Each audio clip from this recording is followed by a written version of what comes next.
Hi, I'm Ted, and today I'm going to show you how to ungroup tabs in Excel. So we have a spreadsheet here, and the first thing is, how did the tabs get grouped in the first place? So you can see we've got a workbook that has 4 worksheets, each of which has a tab at the bottom. That's the way Excel is made. And right now the active sheet is sheet 4.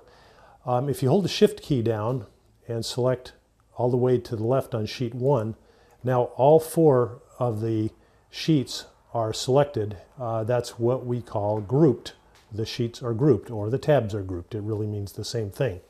Now, if we click on one of the tabs of a sheet that isn't the active one, and you can see sheet 4, let me blow it up a little more so you can really see.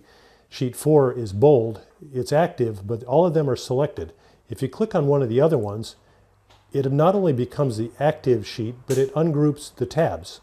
So that's the easy way. But the problem is, and let me just once again select sheet 4, hold the Shift key down, select sheet 1. Now they're all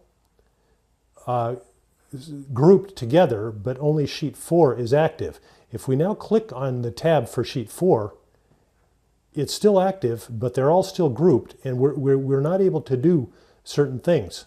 So what we want to do is to be able to keep sheet 4 active and ungroup the tabs. So the way to do that is to right-click on sheet 4 and go to Ungroup Sheets. And now it's still active, but they're no longer grouped together.